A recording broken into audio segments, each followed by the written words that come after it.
അൽഹംദുലില്ലാഹി റബ്ബിൽ ആലമീൻ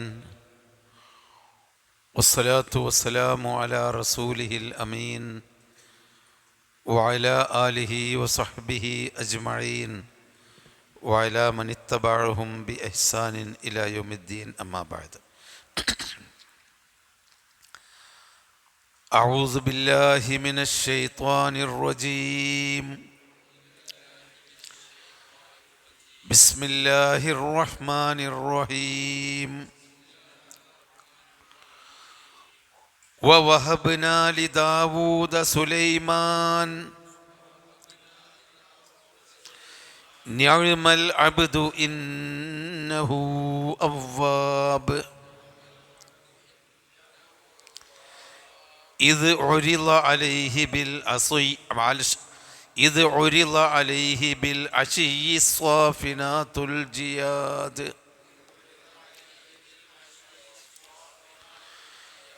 فقال إني أحببت حب الخير عن ذكر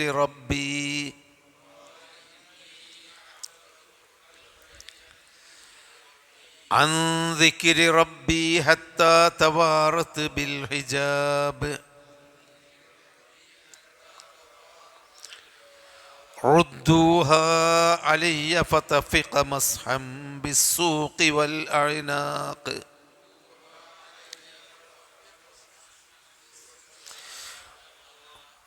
مسحا بالسوق والأعناق. ولقد فتنا سليمان وألقى على كرسيه جسدا وألقينا على كرسيه جسدا ثم أناب. قال رب اغفر لي وهب لي ملكا لا ينبغي لأحد من بعدي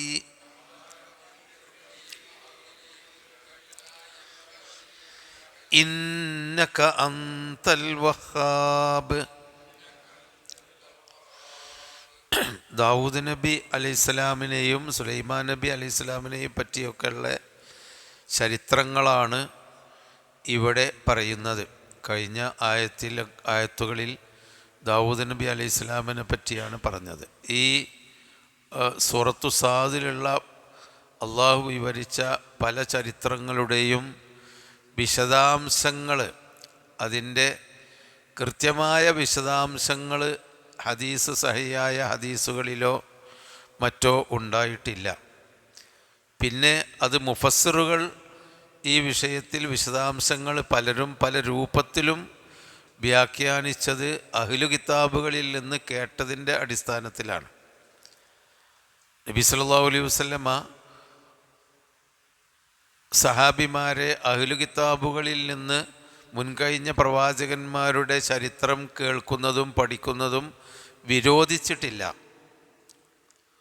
നിങ്ങൾ അവരിൽ നിന്ന് കേൾക്കുക എന്ന് പറഞ്ഞിട്ടുണ്ട്.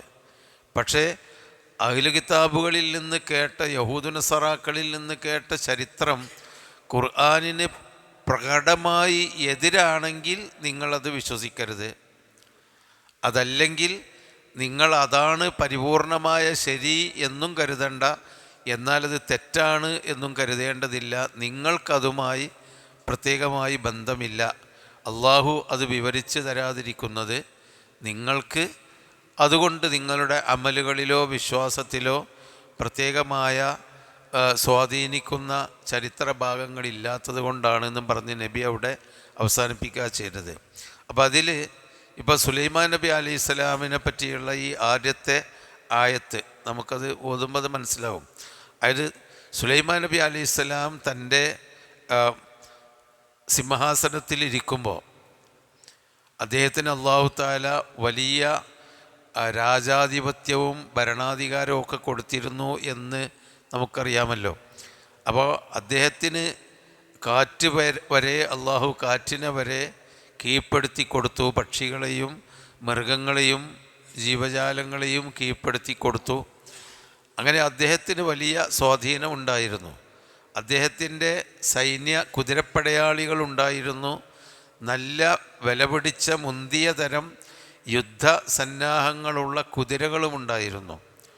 ഒരിക്കൽ അദ്ദേഹം സിംഹാസനത്തിലിരിക്കുമ്പോൾ അദ്ദേഹത്തിൻ്റെ കുതിരകൾ അദ്ദേഹത്തിൻ്റെ മുന്നിൽ കൂടി അതിവേഗത്തിൽ ഓടിപ്പോയി. വളരെ മുന്തിയ തരം കുതിരകൾ ഓടിപ്പോയി.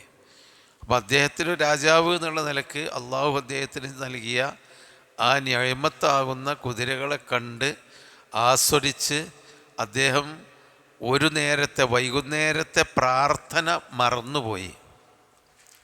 മാനുഷികമായി ഉണ്ടാകുന്ന ഒരു പ്രാർത്ഥന മറന്നുപോയി.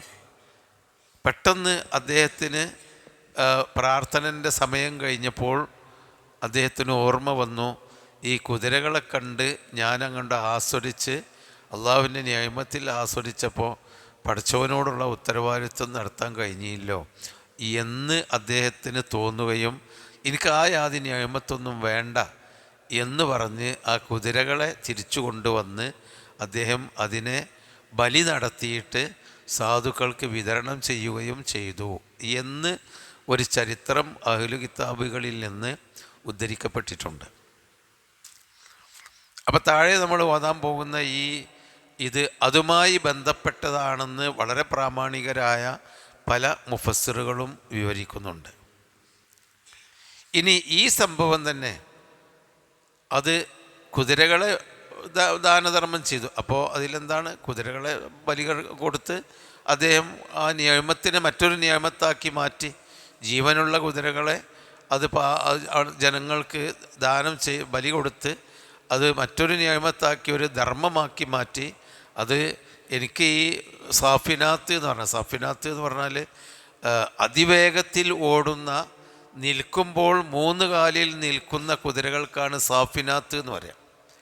മുന്തിയ തരം കുതിരകൾ, നമുക്ക് കുതിരനെ പറ്റി പരിചയമില്ലാത്തതുകൊണ്ട് അവർ പടക്കുതിരകളായി ഉപയോഗിച്ചിരുന്ന വലിയ കുതിരകൾ, ഏറ്റവും കൂടുതൽ മുന്തിയതും ഏറ്റവും കൂടുതൽ പറന്നു ഓടുന്നതുമായ കുതിരകൾ നിൽക്കുമ്പോൾ 3 കാലിലാണ് നിൽക്കൽ എന്നാണ്. ഒരു കാല് പൊക്കി വെക്കും എന്ന് അറബ് ചരിത്രത്തിലൊക്കെ നമുക്ക് കാണാം. അത് മറ്റു ഹദീസുകളിലും അത് കാണുന്നുണ്ട്. അപ്പോൾ ഇങ്ങനെയുള്ള അതിവേഗത്തിൽ ഓടുന്ന കുതിരകൾ അദ്ദേഹത്തിൻ്റെ മുന്നിൽ കൂടി ഇങ്ങനെ ഒരിള അലൈഹിന്ന അദ്ദേഹത്തിൻ്റെ മേൽ പ്രദർശിപ്പിക്കപ്പെട്ടു. അപ്പോൾ കുതിരകൾ അദ്ദേഹം ഇങ്ങനെ നോക്കിയിരുന്ന് കണ്ട്, കുതിരപ്പടയാളികൾ ഇങ്ങനെ ചാടി അതിവേഗത്തിൽ പോകുന്നത് കണ്ട് അദ്ദേഹത്തിൻ്റെ ആ സമയം പോയത് അറിഞ്ഞില്ല. അങ്ങനെ അദ്ദേഹം പശ്ചാത്തപിച്ചു മടങ്ങി. അപ്പോൾ സുലൈമാൻ നബി അലൈഹിസ്സലാം അദ്ദേഹത്തിന് കിട്ടിയ വലിയ അനുഗ്രഹങ്ങൾ അദ്ദേഹത്തിന് അതൊരു ദോഷമായി മാറും എന്ന് കണ്ടപ്പോൾ അദ്ദേഹം പശ്ചാത്തപിച്ചു മടങ്ങി. അങ്ങനെ അദ്ദേഹം പശ്ചാത്തപിച്ച് മടങ്ങുന്ന ആളായിരുന്നു എന്നാണ് ഒരു വ്യാഖ്യാനമുള്ളത്. രണ്ടാമത്തെ ഒരു വ്യാഖ്യാനം ഈ വരുന്ന ആയത്തുകൾക്കുള്ളത്, സുലൈമാൻ നബി അലൈഹി സ്വലാമിന് അല്ലാഹു തആല ഈ അനുഗ്രഹങ്ങളൊക്കെ കൊടുത്തു. അങ്ങനെ അദ്ദേഹത്തിൻ്റെ മുന്നിൽ കൂടി അത് ആ കുതിരകളിങ്ങനെ അതിവേഗത്തിൽ പോയി. അങ്ങനെ പോയി മറിഞ്ഞു പോയപ്പോൾ ഒന്നുകൂടി അള്ളാഹുവിൻ്റെ അനുഗ്രഹങ്ങൾ അദ്ദേഹത്തിന് ആസ്വദിക്കാൻ തോന്നി. അപ്പോൾ തിരിച്ച് കുതിരകളെ കൊണ്ടുവരാൻ അദ്ദേഹം കൽപ്പന കൊടുത്തു. കുതിരകളെ കൊണ്ടുവന്ന് അദ്ദേഹം അതിൻ്റെ കാലും പെരടിയൊക്കെ തടവി അതിനോടുള്ള സ്നേഹം പ്രകടിപ്പിച്ച് അള്ളാഹുവിലേക്ക് അദ്ദേഹം താണ് കേണ് അള്ളാഹുവിൻ്റെ അനുഗ്രഹത്തെ നന്ദി ചെയ്ത് മടങ്ങി. അപ്പോൾ അവിടെ അറുത്തിട്ടില്ല. രണ്ടും അനുഗ്രഹങ്ങൾ അദ്ദേഹം അള്ളാഹുവിന് നന്ദി ചെയ്യാൻ ഉപയോഗപ്പെടുത്തി.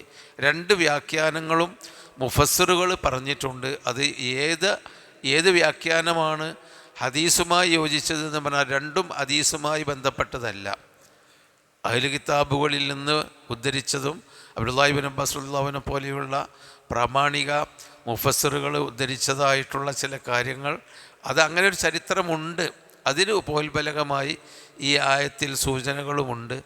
രണ്ടായിരുന്നാലും സുലൈമാൻ നബി അലൈഹി സ്വലാമിൻ്റെ ചരിത്രത്തിൽ അദ്ദേഹം എത്ര വലിയ അനുഗ്രഹങ്ങളുണ്ടെങ്കിലും മതിമറക്കാതെ ശുക്ർ ചെയ്തുകൊണ്ട് ജീവിച്ചിരുന്ന ആളായിരുന്നു എന്ന് നമ്മളെ പഠിപ്പിക്കാനാണ് ഈ സംഭവം വന്നത്. 2 അഭിപ്രായമായിരുന്നാലും രണ്ടിനും നമ്മൾ മുഖവിലക്കെടുത്തുകൊണ്ട് തന്നെ സുലൈമാൻ നബിയുടെ ശുക്റും അദ്ദേഹത്തിൻ്റെ തൗബയും പശ്ചാത്താപ ബോധവുമാണ് നമ്മളെ പഠിപ്പിക്കുന്നത് ഈ ആയത്തിൽ നിന്ന് എന്നാണ് പണ്ഡിതന്മാരെല്ലാം പറഞ്ഞിട്ടുള്ളത്.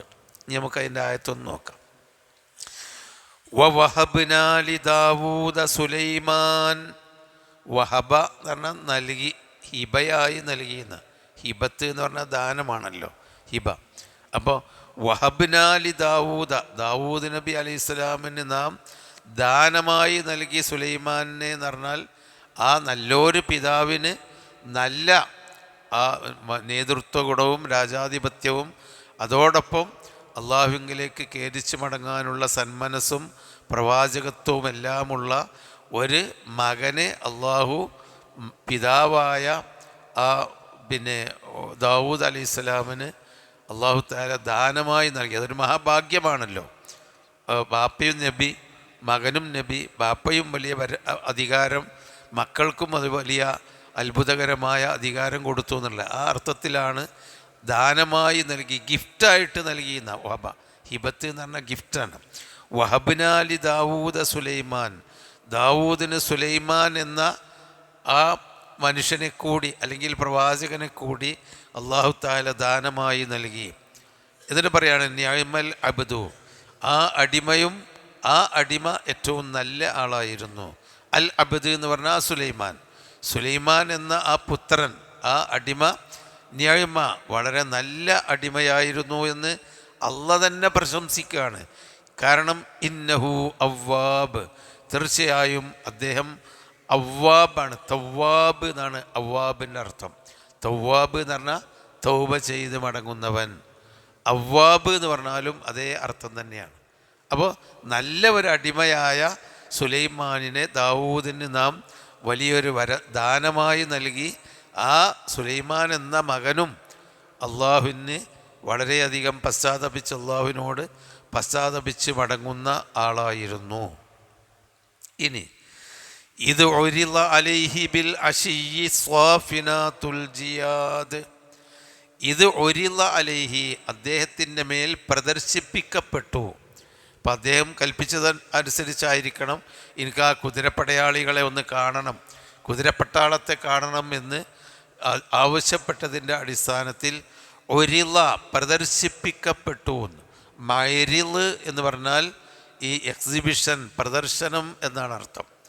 അപ്പോൾ അദ്ദേഹത്തിൻ്റെ മേൽ പ്രദർശിപ്പിക്കപ്പെട്ടു. ഒരു മാർച്ച് പാസ്റ്റ് നടത്തിയിട്ടുണ്ടാവും കുതിരകളുടെ.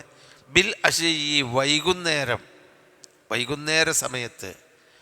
അസ്വാഫിനാത്തു, അതിവേഗത്തിലോടുന്ന ആ മുന്തിയ തരം കുതിരകൾ. അൽ ജിയാദ്, നല്ല. ജിയാദ് എന്ന് പറഞ്ഞാലും നല്ല. സാഫിനാത്ത്, ഓട്ടത്തിൻ്റെ ശക്തിക്കാണ് സാഫിനാത്ത് എന്ന് പറയാം. അതാണ് നിൽക്കുമ്പോൾ 3 കാലിൽ നിൽക്കുന്ന അതിവേഗത്തിലോടുന്ന ഒരു തരം കുതിരകൾ. ജിയാദ് എന്ന് പറഞ്ഞാൽ അതിൻ്റെ വർഗ്ഗഗുണം, വിത്തുഗുണം, ഏറ്റവും നല്ല ജൗദത്തുള്ള, ജൗദത്ത് എന്ന് പറഞ്ഞാൽ നല്ല വിത്തുഗുണമുള്ള, നല്ല ഗുണമുള്ള, ഗുണമേന്മയുള്ള, അതിവേഗതയുള്ള കുതിരകളെ വൈകുന്നേര സമയത്ത്, അശിയ്യ് ഇശാ, വൈകുന്നേരം നമ്മൾ ഇശാ സമയം എന്ന് പറയുമല്ലോ, അതാണ് അശിയ്യ്, വൈകുന്നേരം. അതാണ് വസബ്ബിഹ് ബിഹംദി റബ്ബിക ബിൽ അശിയ്യി വൽ ഇബ്കാർ, വൈകുന്നേരവും രാവിലെയും നീ അള്ളാഹുവിനെ സ്തുതിക്കുക എന്ന് ഖുർആനിൽ കാണാം. അതാണ് അശിയ്യ്. അപ്പോൾ വൈകുന്നേരം അദ്ദേഹത്തിൻ്റെ മുമ്പിൽ കൂടി സാഫിനാത്തുകളായ അതിവേഗത്തിലോടുന്ന അൽ ജിയാദ്, മുന്തിയ ഇനത്തിലുള്ള കുതിരകളെ പ്രദർശിപ്പിക്കപ്പെട്ടു.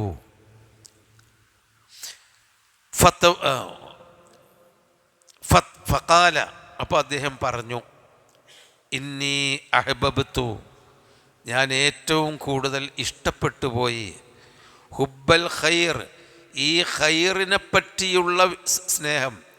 ഈ ഖൈർ എന്ന് പറഞ്ഞാൽ അള്ളാഹ് തന്ന ഈ ഖൈറിനെ പറ്റിയുള്ള സ്നേഹത്തെ ഞാൻ ഇഷ്ടപ്പെട്ടു. ഹൻ ദിക്രി റബ്ബി, എൻ്റെ റബ്ബിനെ ഓർക്കുന്നതിൽ നിന്ന് ഞാൻ ഇഷ്ടപ്പെട്ടു പോയി.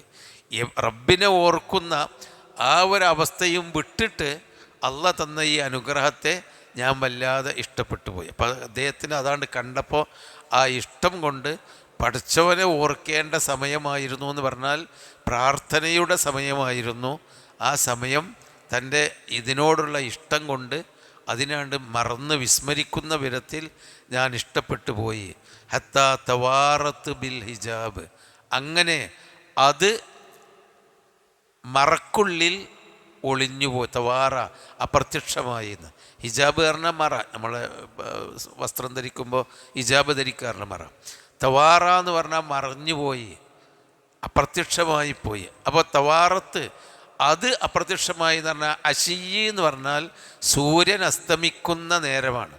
അപ്പം അത്താ തവാറത്ത് ബിൽ ഹിജാബ് എന്ന് പറഞ്ഞാൽ ആ സൂര്യൻ മറക്കുള്ളിൽ അപ്രത്യക്ഷമായി എന്ന് പറഞ്ഞാൽ ചക്രവാളത്തിൽ അസ്തമിച്ചു പോയി. അപ്പോൾ സൂര്യൻ അസ്തമിച്ചു പോയി. അതിൻ്റെ മുമ്പ് അദ്ദേഹത്തിനൊരു പ്രാർത്ഥനയുണ്ടായിരുന്നു. ആ പ്രാർത്ഥന ഈ കുതിരകളോടുള്ള സ്നേഹം കാരണത്താൽ, അള്ളാഹ് തന്ന ഖൈറിനോടുള്ള സ്നേഹം കാരണത്താൽ ഈ ആ ദിക്റിൽ നിന്ന്, ആ നേരത്തെ പ്രാർത്ഥനയിൽ നിന്ന് അദ്ദേഹത്തിൻ്റെ ഇഷ്ടം, കുതിരയോടുള്ള ഇഷ്ടം സൂര്യൻ അസ്തമിക്കുവോളം ആ പ്രാർത്ഥനയിൽ നിന്ന് അദ്ദേഹത്തെ ശ്രദ്ധ വിട്ടുപോയി. അപ്പോൾ അദ്ദേഹം പറഞ്ഞു, റുദ്ദൂഹ, അവയെ മടക്കിക്കൊണ്ടുവരിക. റദ്ദ് ചെയ്യാന്ന് മടക്കുക. അവയെ നീ മടക്കിക്കൊണ്ടുവരുവീൻ, നിങ്ങൾ മടക്കിക്കൊണ്ടുവരുവീൻ. അലയ്യ, എൻ്റെ അടുക്കലേക്ക്. ആ കുതിരകളെ എൻ്റെ അടുക്കലേക്ക് മടക്കിക്കൊണ്ടുവരിക. ഫതഫിഖ മസ്ഹം ബിസ്സൂഖി വൽ അയനാഖ്, അങ്ങനെ ആ കുതിരകളുടെ കാലുകളും പിരടികളും അദ്ദേഹം വെട്ടി ബലി കൊടുത്തു. ഇതാണ് ഈ വിഷയത്തിലുള്ള ഒരു വ്യാഖ്യാനം. ഇമാം സഅദി റഹിമഹുള്ളാഹൊക്കെ ആ നിലക്കുള്ള വ്യാഖ്യാനമാണ് നൽകിയത്.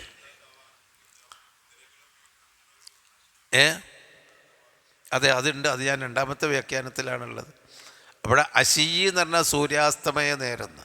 അപ്പം ഈ വ്യാഖ്യാന പ്രകാരം അത്താ തവാറത്ത് ബിൽ ഹിജാബ് എന്ന് പറഞ്ഞാൽ അസ്തമയ സൂര്യൻ, അതിൻ്റെ മറ എന്ന് പറഞ്ഞാൽ ചക്രവാളം, ആ സൂര്യൻ കാണാതായി, അപ്രത്യക്ഷമായി. അപ്പോൾ വൈകുന്നേരം കഴിഞ്ഞ് രാത്രി ഇരുട്ടിലേക്ക് പ്രവേശിച്ചു. അപ്പോൾ പ്രാർത്ഥനാ സമയം അദ്ദേഹത്തിന് ദിക്ർ റബ്ബിനെ പറ്റിയുള്ള ഓർമ്മയിൽ നിന്ന് ഇത് അദ്ദേഹത്തെ ശുഗലാക്കി കളഞ്ഞു. അങ്ങനെ അദ്ദേഹം തിരിച്ചു കൊണ്ടുവന്ന് ആ കുതിരകൾ ഇനിയും എന്നെ ഇതുപോലെ ശുഗലാക്കി കളയും, അള്ളാഹുവിൻ്റെ അനുഗ്രഹം കണ്ട് ഞാൻ മതി മറന്നു പോകും, അതുകൊണ്ട് അതിനെയൊക്കെ ബലി നടത്തി അദ്ദേഹം അതിനെ കൈയൊഴിച്ചു എന്നാണ് ഒരു വ്യാഖ്യാനം. ഇനി രണ്ടാമത്തെ ഒരു വ്യാഖ്യാനത്തിലാണ് നിങ്ങൾ ചോദിച്ച ഇതുള്ളത്. അതെന്താണ്? അദ്ദേഹം ഇന്നി അഹബബ്തു, സാഫിനാത്തുൽ ജിയാദിനെ അദ്ദേഹത്തിൻ്റെ മുമ്പിൽ പ്രദർശിപ്പിക്കപ്പെട്ടു. ഇത് ഒരിള അലിഹി ബിൽ അശയി സാഫിനാത്തുൽ ജിയാദ്, മുന്തിയ തരം നന്നായി ഓടുന്ന വേഗതയുള്ള കുതിരകളെ പ്രദർശിപ്പിക്കപ്പെട്ടു. ഫഖാല, അപ്പോൾ അദ്ദേഹം പറഞ്ഞു, ഇന്നി അഹ്ബബ്തു ഹുബ്ബൽ ഖൈർ അൻ ദിക്രി റബ്ബി, എൻ്റെ റബ്ബിനെ പറ്റിയുള്ള ഓർമ്മ കാരണത്താൽ ഞാൻ ഈ കുതിരകളെ വല്ലാതെ ഇഷ്ടപ്പെട്ടു പോയി. അപ്പം അൻ ദിക്രി റബ്ബി എന്ന് പറഞ്ഞാൽ റബ്ബിനെ പറ്റിയുള്ള ഓർമ്മ വിട്ടുകൊണ്ട് ഇഷ്ടപ്പെട്ടു എന്നല്ല, ഓർമ്മ കാരണത്താൽ. അതിനും അർത്ഥം ഭാഷാപരമായി പറ്റും. അപ്പം റബ്ബിൻ്റെ ഓർമ്മ ഉണ്ടായപ്പോൾ പടച്ചോൻ എനിക്കിത് തന്നതാണല്ലോ എന്ന് കരുതി ഞാൻ ഈ വറ്റങ്ങളെയൊക്കെ വല്ലാതെ ഇഷ്ടപ്പെട്ടു പോയി. എന്നിട്ട് ഹത്താ തവാറത്ത് ബിൽ ഹിജാബ്, അങ്ങനെ ആ കുതിരകൾ, തവാറത്ത് എന്ന് പറഞ്ഞാൽ കുതിരകളൊക്കെ ഹിജാബ് മറഞ്ഞുപോയി. അതായത് അതിവേഗത്തിൽ അദ്ദേഹത്തിൻ്റെ മുന്നിൽ കൂടി ഓടി പൊടിപടലത്തിലോ അല്ലെങ്കിൽ വൈകുന്നേരമാണല്ലോ, അപ്പോൾ ഇരുട്ടിലോ മറഞ്ഞുപോയി. തവാറത്ത് അപ്രത്യക്ഷമായി ബിൽ ഹിജാബ്, ഹിജാബിൽ. ഈ ഹിജാബ് ഏതാ? ഒന്നുകിൽ കുതിര അതിവേഗത്തിൽ ഓടിയപ്പോൾ ഉണ്ടാകുന്ന പൊടിപടലത്തിൽ അദ്ദേഹത്തിന് ഈ കുതിരകളെ കാണാതില്ലാതെ ആയിപ്പോയി. അതല്ലെങ്കിലോ വൈകുന്നേരമായതുകൊണ്ട് കുറേ കുതിരകളും ഉണ്ടായതുകൊണ്ട് അതിങ്ങനെ ഓടിത്തീർന്നപ്പോഴേക്ക് ഇരുട്ടായിപ്പോയി. അപ്പോൾ അദ്ദേഹം പറഞ്ഞു, എനിക്കൊന്നും കൂടി കാണണം എന്ന് പറഞ്ഞ് ഇന്നി റുദ്ദൂഹ അലിയ, ഒന്നും കൂടി കൊണ്ട് പോയി. അതുകൊണ്ട് മറിഞ്ഞ് ഇരുട്ടായല്ലോ, കാണാതായല്ലോ, അപ്പോൾ ഒന്നും കൂടി കൊണ്ടുവരി എന്ന് പറഞ്ഞ് അദ്ദേഹം ഫതഫിഖ മസ്ഹം ബിസ്സൂഖി, അവയുടെ സാക്ക് എന്ന് പറഞ്ഞാൽ കാൽത്തണ്ട, അതായത് കാല് തന്നെ, കാലുമലും വൽ അയനാക്ക് പെരടിമലും. അതുപോലെ ഒരു മൃഗത്തിനെ നമ്മൾ താലോലിക്കുമ്പോൾ അങ്ങനെയാണ്, കാലിലിങ്ങനെ തടവി കൊടുക്കും, പെരടിക്ക് ഇങ്ങനെ തടവി കൊടുക്കും. അപ്പോഴാണ് അതിൻ്റെ ഒരു ഉന്മേഷം വരിക. അങ്ങനെ അതിനിങ്ങനെ തടവി അദ്ദേഹം ആ അനുഗ്രഹം ആസ്വദിച്ചു. രണ്ട് അർത്ഥവും ഖുർആൻ വ്യാഖ്യാതാക്കളിൽ പ്രാമാണികരും വിശ്വസനീയമായ ആളുകൾ രണ്ട് രൂപത്തിലും വ്യാഖ്യാനിച്ചിട്ടുണ്ട്. ഈ വ്യാഖ്യാനം രണ്ടും ഹദീസിൻ്റെ അടിസ്ഥാനത്തിൽ നിന്ന് കിട്ടിയതല്ല, നേരെ മറിച്ച് പല ഇത്രയുമുള്ള പൂർവകാല സംഭവങ്ങളൊക്കെ അഹ്ലു കിതാബികളിലുള്ള വിശ്വാസ്യരായ ആളുകളിൽ നിന്ന് അവർ കേട്ടതാണ്.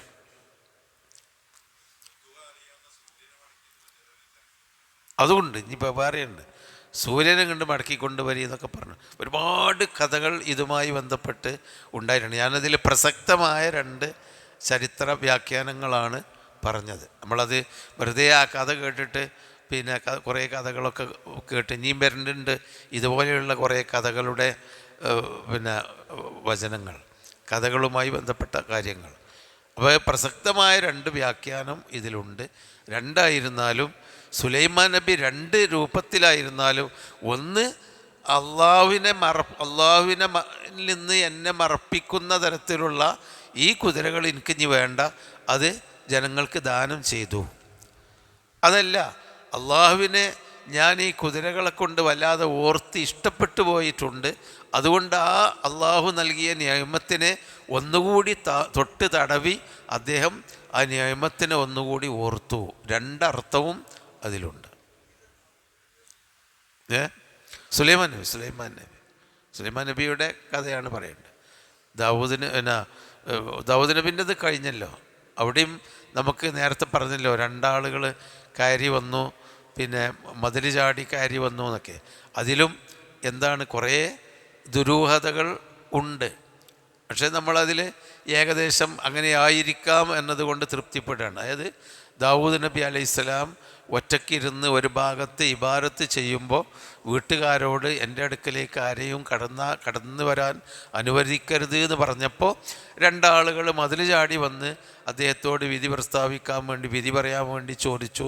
കാരണം ഒരു പ്രവാചകനും എന്നാൽ നാട്ടിലെ ഭരണാധികാരിയും കൂടിയായ ആൾ അങ്ങനെ ഇബാദത്തിന് വേണ്ടി ഒഴിഞ്ഞിരിക്കാൻ പാടില്ല, ജനങ്ങളുടെ പ്രശ്നവും കൂടി പരിഹരിക്കേണ്ടതായതുകൊണ്ട് അള്ളാഹുവിൻ്റെ ഒരു പരീക്ഷണം എന്നുള്ള നിലക്ക് ആളുകൾ അങ്ങനെ ചാടി വന്നതാണ്. അദ്ദേഹത്തിന് അത് ബോധ്യപ്പെട്ടു, അദ്ദേഹം അതിൽ നിന്ന് പിന്മാറി. ഇനി അതല്ലാതെ മലക്കുകളായിരുന്നു എന്നുണ്ട്, കഴിഞ്ഞ ക്ലാസ്സിൽ നമ്മൾ പറഞ്ഞല്ലോ, അത് മലക്കുകൾ തന്നെ പരീക്ഷിക്കാൻ വേണ്ടി വന്നതാണ് എന്നുണ്ട്. അപ്പോൾ അതിലൊക്കെ അള്ളാഹു താല അത്രയും നമുക്കതിൽ പറഞ്ഞു തന്നിട്ടുള്ളൂ. നമ്മളെ ഇബാദത്തുമായിട്ടോ നമ്മുടെ ഈമാനുമായിട്ടോ അമലുകളുമായിട്ടോ ബന്ധപ്പെട്ടതല്ല. അവർ അള്ളാഹുവിനെ കൂടുതൽ നന്ദി ചെയ്യുകയും വന്നുപോയ ചില വിഷയങ്ങളിൽ പശ്ചാത്തപിച്ച് മടങ്ങുന്നവരുമായിരുന്നു എന്ന് ബോധ്യപ്പെടുത്താനുള്ള സംഭവങ്ങളാണ് ഈ പറയുന്നത്.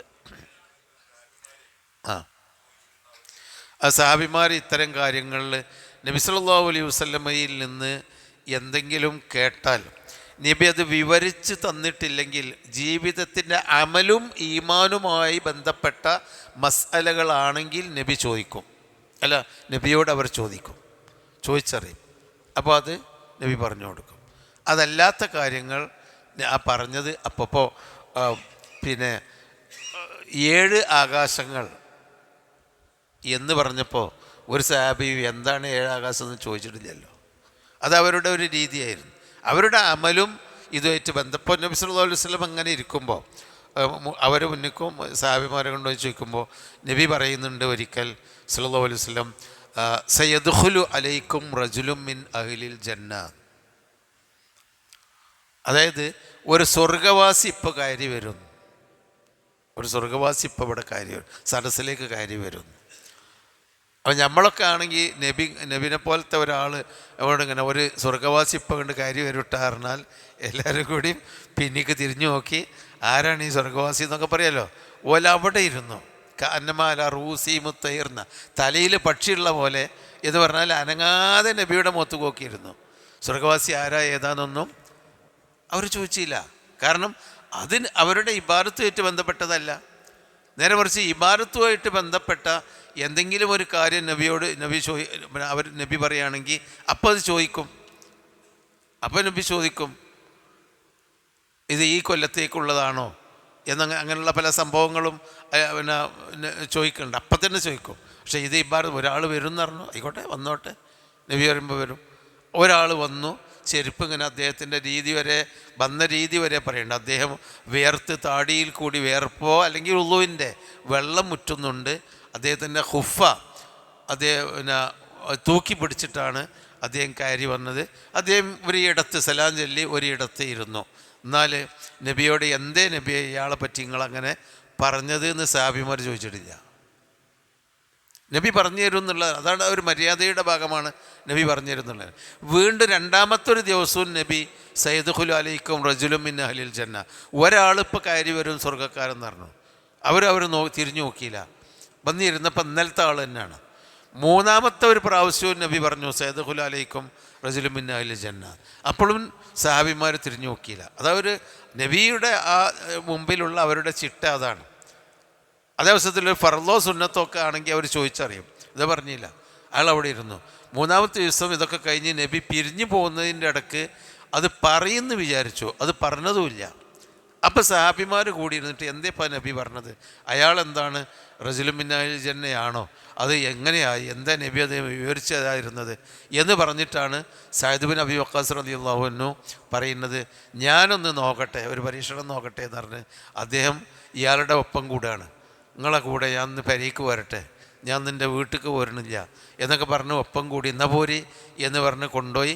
രണ്ടാളും കൂടിയും ഭക്ഷണമൊക്കെ കഴിച്ച് അദ്ദേഹം കിടന്നുറങ്ങിയപ്പോൾ ഈ അന്വേഷിക്കാൻ മഞ്ഞ സഅദ് ബിൻ അബി വഖാസ് ഉറങ്ങാതെ കണ്ണു നീച്ച് കിടന്നു ഇരുട്ടത്ത്. സ്വർഗവാസിയാണെങ്കിൽ നമ്മളെക്കാളും കൂടുതൽ എന്തെങ്കിലുമൊക്കെ ചെയ്യുമല്ലോ. എന്നിട്ട് സഅദ് ബിൻ അബി വഖാസ് പിന്നീട് ആ വിഷയം പറയുന്നുണ്ട്. ഒന്നും അദ്ദേഹം ചെയ്യുന്നില്ല, തിരിഞ്ഞും മറിഞ്ഞും കിടക്കുമ്പോൾ അള്ളാഹ് എന്ന് പറയുന്നുണ്ട്, രാത്രി എഴുന്നേറ്റ് തഹജ്ജുദ് നിസ്കരിക്കുന്നുണ്ട്. അതെല്ലാവരും ചെയ്യുന്നതാണ് സഹാബിമാർ.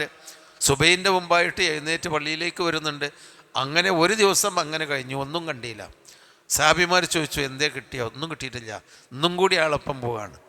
പിറ്റേന്നും പോയി, അന്നും ഒരു വിവരവും കിട്ടിയില്ല. മൂന്നാമത്തെ ദിവസം പോയി, ഒരു കിട്ടിയില്ല. ഒരു അതിഥി വന്നാൽ 3 ദിവസമൊക്കെ അല്ലേ നിൽക്കാൻ പറ്റുള്ളൂ. അപ്പം ഇനി പറഞ്ഞു നേരം വെളുക്കുമ്പോൾ ഇനി ഞാൻ വരണില്ല, എനിക്ക് ഇങ്ങനൊരു സംഭവം നിങ്ങളെപ്പറ്റി നബി പറഞ്ഞത് എന്താണ് എന്ന് നബി പറഞ്ഞു തന്നിട്ടില്ല, ഞങ്ങൾ നബിയോട് ചോദിക്കേണ്ടി വന്നിട്ടുമില്ല. അത് ചോദിക്കേണ്ട ആവശ്യമില്ല, നിങ്ങളെ പറ്റിയല്ലേ. പക്ഷേ നിങ്ങളെപ്പറ്റിയെ പറയാൻ നിങ്ങളിൽ എന്താണ് ഞങ്ങൾക്കില്ലാത്തത് എന്ന് അന്വേഷിക്കാൻ വേണ്ടിയാണ് ഞാൻ എൻ്റെ വീട്ടിലേക്ക് പോകുന്നില്ല എന്നുള്ള ഒരു ഉപായം പറഞ്ഞ് നിങ്ങളെ വീട്ടിൽ അതിഥിയായി വന്നത്. നിങ്ങളിൽ ഞങ്ങളൊന്നും കണ്ടിട്ടില്ലല്ലോ, പ്രത്യേകമായി ഒന്നും കണ്ടിട്ടില്ല പറഞ്ഞപ്പോൾ ഞാൻ പറഞ്ഞു, അദ്ദേഹം പറഞ്ഞു എനിക്കതൊന്നും അറിയില്ല, എന്നെ പറ്റി അങ്ങനെ നബി പറഞ്ഞതും അറിയില്ല, അങ്ങനെ ഞാൻ പ്രത്യേകമായി ഒന്നും ചെയ്യലൊന്നുമില്ല. ശരി എന്നാൽ ഞാൻ പോകാം. അദ്ദേഹം തിരിച്ചു പോകുമ്പോൾ അത് വീണ്ടും വിളിച്ചിട്ട് പറഞ്ഞു, പക്ഷെ ഞാൻ ഒരു കാര്യം ശ്രദ്ധിക്കാറുണ്ട്, എന്നെക്കൊണ്ടൊരു ഉപദ്രവം എൻ്റെ വാക്കുകൊണ്ടോ പ്രവർത്തനങ്ങൾ കൊണ്ടോ നബിയുടെ സഹാബിമാർക്കുണ്ടാവരുത്. അത് ഞാൻ വളരെ നിഷ്ഠയായിട്ട് പാലിക്കാറുണ്ട്. ഞാൻ വീട്ടിൽ നിന്ന് ഇറങ്ങുമ്പോൾ തന്നെ എൻ്റെ ഒരു വാക്ക് കൊണ്ടും എൻ്റെ ഒരു പ്രവർത്തനം കൊണ്ടും വേറുള്ളവർക്കൊരു ബുദ്ധിമുട്ടുണ്ടാവരുത്, അതൊക്കെ ഞാൻ പാലിക്കലുണ്ട്. അദ്ദേഹം വന്ന് സഹാബിമാരോട് പറഞ്ഞു, അതുതന്നെയാണ് സംഭവം. നമ്മളൊക്കെ വാക്കിലും ഇതിലൊക്കെ കുറച്ച് അശ്രദ്ധ ഉണ്ട്, ചെറിയ ബുദ്ധിമുട്ടുകളൊക്കെ അങ്ങോട്ടും ഇങ്ങോട്ടൊക്കെ വാർത്തയിലൊക്കെ ഉണ്ടാവും. അദ്ദേഹം അതൊക്കെ ശ്രദ്ധിക്കുന്നുണ്ട്. അത് അല്ലാഹ് നബിക്ക് വഹി അറിയിച്ചു കൊടുത്തിട്ടാണ് നബി പറയുന്നത്. അല്ലെങ്കിൽ നബി ഒരു പക്ഷേ കണ്ട് മനസ്സിലാക്കിയിട്ടുണ്ടാവും. എന്നാൽ നബി അത് പറഞ്ഞാൽ മതിയല്ലോ, അത് പറയണില്ല, പോലെ ചോദിക്കണമില്ല. അപ്പോൾ നബിയുടെ ഒരു ശൈലി അതാ. അപ്പോൾ ഇതിലെ ഈ ആദ്യ വിഷയങ്ങൾ സമാവാത്തിൻ തിബാക്കൻ, അട്ടിയായിട്ട് 7 ആകാശങ്ങൾ, അതെങ്ങനെയാണ് നബി എന്ന് ചോദിച്ചിട്ടില്ല. അതുപോലെ ഈ വിഷയവും ദാവൂദ് നബി അലൈഹി സ്വലാമിനെ പരീക്ഷിച്ചു.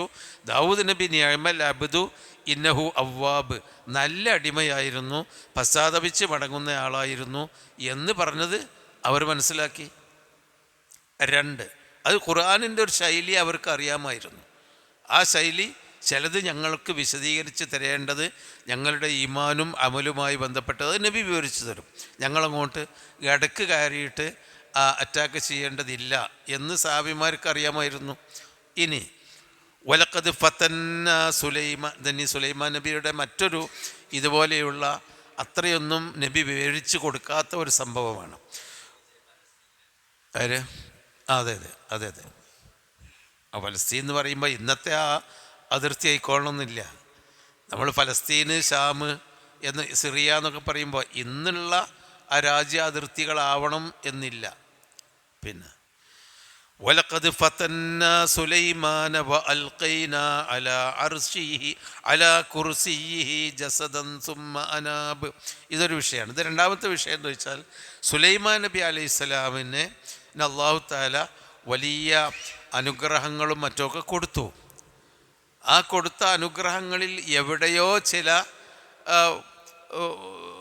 അശ്രദ്ധകളോ അല്ലെങ്കിൽ സ്ഖലിതങ്ങളോ ഒക്കെ ഉണ്ടായപ്പോൾ സുലൈമാൻ നബി അലൈഹി സ്വലാമിന് വളരെ വിഷമമുണ്ടായി. അദ്ദേഹത്തിൻ്റെ ചിന്ത നഷ്ടപ്പെട്ടു, ഭരിക്കാനുള്ള ഉന്മേഷം പോയി. അങ്ങനെ അദ്ദേഹം ഒരു തരം നിർനിമേഷനായി നിശ്ചലനായി സിംഹാസനത്തിൽ ഇരിക്കേണ്ടി വന്നു. അതെന്താണെന്ന് നബി സല്ലല്ലാഹു അലൈഹി വസല്ലമ വിവരിച്ചു കൊടുത്തിട്ടില്ല. അദ്ദേഹത്തിന് എന്തോ പ്രയാസങ്ങൾ, അത് രോഗമായിട്ടോ അതല്ലെങ്കിൽ മറ്റേതെങ്കിലും മാനസിക വിഷമമായിട്ടോ അതല്ലെങ്കിൽ ഒരു പരീക്ഷണമായിട്ട് അദ്ദേഹത്തിൻ്റെ അടുക്കൽ നിന്ന് എന്തിനാണ് ആ പരീക്ഷണം എന്നും പറഞ്ഞിട്ടില്ല. നാം സുലൈമാൻ നബി അലൈഹി സ്വലാമിനെ പരീക്ഷിച്ചു. വലഖദ് ഫതന്ന സുലൈമാനെ നാം പരീക്ഷിച്ചു. എന്നിട്ട് അൽഖൈന അലാ കുർസിയിഹി, അദ്ദേഹത്തിൻ്റെ കുർസി എന്നുള്ള പദാർത്ഥം കസേര എന്നാണ്, ചെയർ. അതായത് അദ്ദേഹത്തിൻ്റെ പീഠം, ആ ഭരണപീഠത്തിന്മേൽ നാം ഇട്ടു ജസദൻ, ഒരു ശരീരത്തെ, ഒരു തടി.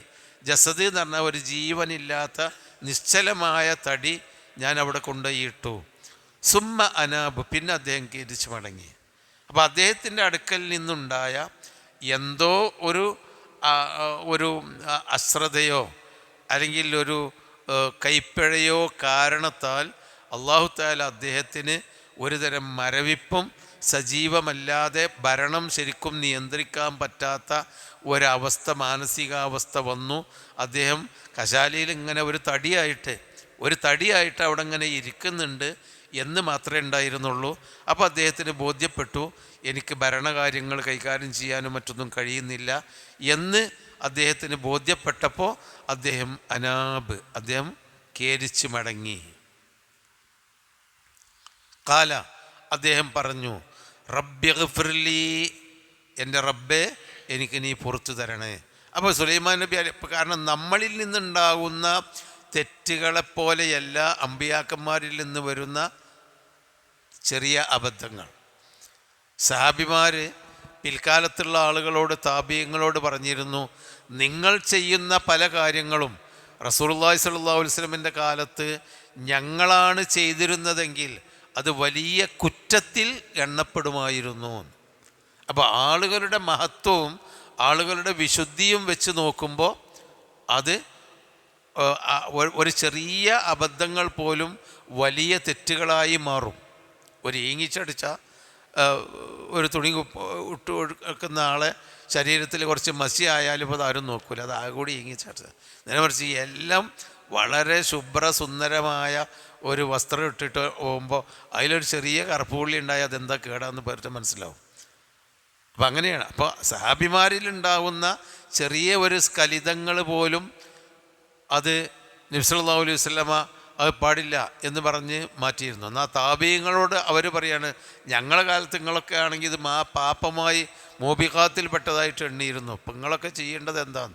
അതുപോലെ അമ്പിയാക്കന്മാർ റബ്ബിഗ്ഫിർലി എന്ന് സുലൈമാൻ നബി അലൈഹിസ്സലാം പറയത്തക്ക തരത്തിൽ അദ്ദേഹത്തിൻ്റെ സ്ഥാനവും പ്രവാചകത്വവും വെച്ച് നോക്കുമ്പോൾ ഒരു തെറ്റായി തോന്നുന്ന ഒരു അബദ്ധം അദ്ദേഹത്തിൽ നിന്ന് ഉണ്ടായിരിക്കാം. അതെന്താണ് എന്ന് നമുക്ക് അള്ളാഹു വിവരിച്ചു തന്നിട്ടില്ല. ആ അബദ്ധം വന്നത് കാരണത്താൽ അദ്ദേഹത്തിൻ്റെ ഭരണക്കസേരയിൽ അദ്ദേഹത്തിന് ഒരു ജസദായിട്ടിരിക്കേണ്ടി വരുന്നു. ജീവനില്ലാത്ത എന്ന് പറഞ്ഞാൽ സജീവമല്ല, ജസദ് എന്ന് പറഞ്ഞാൽ ജീവനില്ലാത്ത ജഡത്തിനാണ് ജസദ് തരാം. ജസദ് ജീവനില്ലാത്ത ജഡം എന്ന് പറഞ്ഞാൽ ഭരണത്തിനൊന്നും കഴിയാതെ അതിനുള്ള പ്രാപ്തിയില്ലാത്ത ഒരവസ്ഥയുണ്ടായി. സുമ്മ അനാബ്, പിന്നെ അദ്ദേഹം ഖേദിച്ചു മടങ്ങി. എന്നിട്ട് അദ്ദേഹം റബ്ബിഗ്ഫിർലി, റബ്ബേ എനിക്ക് നീ പുറത്തു തരണമേ എന്ന് പ്രാർത്ഥിച്ചു. അപ്പോൾ പുറത്തു തരാൻ എന്തോ അദ്ദേഹത്തിൽ നിന്ന് ഉണ്ടായിട്ടുണ്ട്. അതിൻ്റെ ഫലമായി അള്ളാഹു അദ്ദേഹത്തിന് പരീക്ഷണമായിരുന്നു ഈ ജസദായിട്ട് കുറച്ച് അവിടെ ഇരുന്നു എന്നത്. ഇതാണ് ഒരു വ്യാഖ്യാനത്തിൽ പറയുന്നത്. ഇനി അത് റബ്ബി ഗഫ്ർലി എന്ന് മാത്രമല്ല, കുറച്ചും കൂടിയും അപ്പുറത്തേക്ക് അദ്ദേഹം അള്ളാഹുവിനോട് പ്രാർത്ഥിച്ചു. എന്താണ്?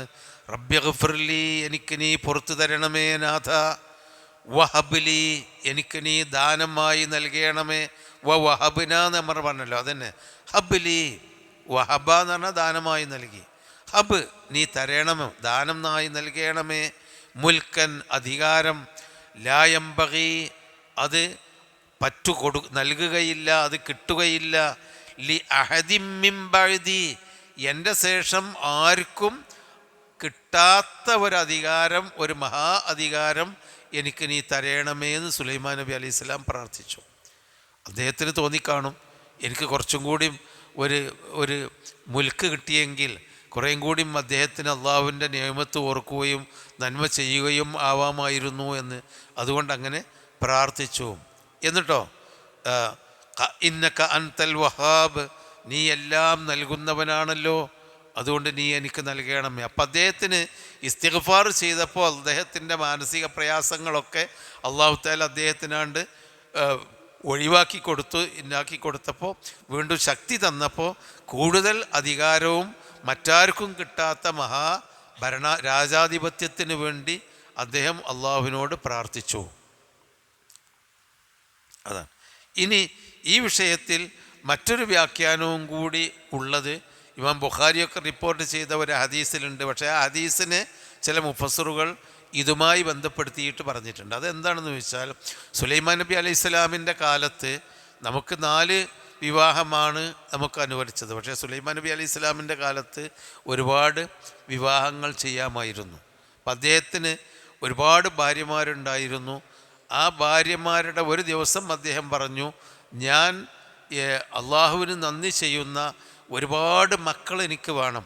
പഠിച്ചവന് ഇബാദത്ത് ചെയ്യുന്ന, നന്ദി ചെയ്യുന്ന, ദിക്ർ ചെയ്യുന്ന ഒരുപാട് മക്കളെ ഞാൻ ആഗ്രഹിക്കുന്നുണ്ട്. അതുകൊണ്ട് ഞാൻ ഇന്ന് എല്ലാ ഭാര്യമാരെ അടുക്കൽ ചെല്ലുകയും എന്നിട്ട് പിന്നെ അവരുമായൊക്കെ ഞാൻ ശാരീരിക ബന്ധത്തിൽ ഏർപ്പെടുകയും അതിൽ നിന്നൊക്കെ എനിക്ക് മക്കളുണ്ടാവുകയും ചെയ്യണം എന്ന് അദ്ദേഹം ഒരു പ്രതിജ്ഞ എടുത്തു എന്ന്. അങ്ങനെയൊക്കെ ചരിത്രത്തിലുണ്ട്. അപ്പോൾ ഐതിഹ്യങ്ങളിലും ഉണ്ടല്ലോ. അപ്പോൾ ആ കാലഘട്ടത്തിലെ ശരീഅത്ത് അതാണ്. നമ്മളെ ശരീഅത്തിൽ നമുക്ക് ഇത്രയേ ഉള്ളൂ, 4 അള്ളാഹു തആല ചുരുക്കി. അപ്പോൾ എല്ലാ ഭാര്യമാരുടെ അടുത്തും ചെന്ന് അതിലൊക്കെ മക്കളുണ്ടായി, അതൊക്കെ നല്ല ശക്തിയും കഴിവും ഇബാദത്തും തഖ്വയുമുള്ള മക്കളാവണം. അപ്പോൾ മക്കൾക്ക് വേണ്ടി, നന്മക്ക് വേണ്ടിയാണ് അദ്ദേഹം അങ്ങനെ ഒരു പ്രതിജ്ഞ എടുത്തത്. പക്ഷേ ഒരബദ്ധം പറ്റിപ്പോയി. എന്താ? ഇൻഷാ അല്ലാഹ് പറഞ്ഞില്ല. അത് സൂറത്തുൽ കഹ്ഫിലുണ്ടല്ലോ, വലാ തഖൂലന്ന ലിശൈഇൻ ഇന്നി ഫായിലുൻ ദാലിക ഗദൻ ഇല്ലാ ഇൻഷാ അല്ലാഹ്. നബിയുടെ അടുക്കലും അങ്ങനെ ഒരു കാര്യം സംഭവിച്ചിട്ടുണ്ട്. എന്താണ്? റൂഹ് എന്ന് ചോദിച്ചു. അതുപോലെ ഇസ്കന്ദർ ദുൽഖർനൈനി ആരാണ് എന്നൊക്കെ ഖുറൈശികൾ വന്ന് ചോദിച്ചപ്പോൾ നാളെ പറഞ്ഞു തരാമെന്ന് പറഞ്ഞു. നബി സല്ലല്ലാഹു അലൈഹി വസല്ലം ഇൻഷാ അല്ലാഹ് എന്ന് പറഞ്ഞില്ല. അതുകൊണ്ട് നാളെ പറഞ്ഞില്ല, മറ്റന്നാളും പറഞ്ഞില്ല. 15 ദിവസം കഴിഞ്ഞിട്ടാണ് ആ ചോദ്യത്തിൻ്റെ മറുപടി അല്ലാഹു തആല ആയത്തായിട്ട് വയസ്അലൂനക അൻദിൽ ഖർനൈൻ ഖുൽ സഅത്ലു അലൈക്കും മിന്നു ദിക്റ എന്നുള്ള ആയത്തിറക്കിയത്. 15 ദിവസം നബിക്ക് ഒരു എന്താ പറയുക, അതിനുള്ള ഒരു ശിക്ഷയായി ഒരു വഹി താമസിച്ചു എന്ന് 15 ദിവസം. എന്നിട്ടാ പിന്നെ വഹി ഇറങ്ങുമ്പോൾ ഒലാല തഖൂലന്ന ലിശൈഇൻ നീ ഫായിലുൻ ദാലിക ഗദൻ ഇല്ലാ ഇൻഷാ അല്ലാഹ്, നാളെ പറയാമെന്ന് പറഞ്ഞിട്ട് നീ എന്ത് പറയുകയാണെങ്കിലും ഇൻഷാ അല്ലാഹ് പറയണം, അല്ലാതെ പറയരുത് എന്ന ഒരു ശക്തമായ താക്കീതും നൽകി. അതുപോലെ സുലൈമാൻ നബി അലൈഹി സ്വലാം ധാരാളം മക്കളുണ്ടായിട്ട് ഇപ്പോൾ സക്കരിയ നബി അലൈഹി സ്വലാം പ്രാർത്ഥിക്കുന്നുണ്ട്. മറിയം ബീവിനെ സംരക്ഷിച്ചു കൊണ്ടിരിക്കുമ്പോൾ മറിയം ബീവിൻ്റെ അടുക്കലേക്ക് മിഹ്റാബിലേക്ക് കയറി ചെന്നപ്പോൾ ഭക്ഷണങ്ങളൊക്കെ അന്നത്തെ അവിടെ കിട്ടാത്ത ഭക്ഷണങ്ങൾ, അന്ന് ബൈത്തുൽ മുഖദ്ദസിൽ വിളവില്ലാത്ത സീസണല്ലാത്ത തരത്തിലുള്ള പഴവർഗ്ഗങ്ങളും ഭക്ഷണങ്ങളൊക്കെ കണ്ടപ്പോൾ അന്നാലക്ക് ആദായ മറിയം, എവിടുന്നാണ് മറിയമ്മേ നിനക്ക് ഇത് എന്ന് ചോദിക്കുന്നുണ്ട് സക്കരിയ നബി. കാരണം സക്കരിയ നബിയാണ് ആ കുട്ടീനെ സംരക്ഷിക്കുന്നതും കുടുംബത്തിൽപ്പെട്ട പെണ്ണാണ്, അപ്പോൾ സംരക്ഷിക്കുന്നതൊക്കെ.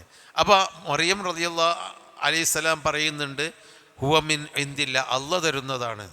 അപ്പോൾ അള്ളാഹ് ഭക്ഷണം കൊടുക്കുന്ന സാലിഹത്തായ പെൺകുട്ടിയെ കണ്ടപ്പോൾ ഹുനാലിക ദഅ സക്കരിയ റബ്ബഹു, സക്കരിയ നബി തൻ്റെ റബ്ബിനോട് പ്രാർത്ഥിക്കുന്നുണ്ട്, പഠിച്ചോനെ എനിക്കും ഒരു കുട്ടി ഉണ്ടായ സാലിയാത്ത് കിട്ടണം.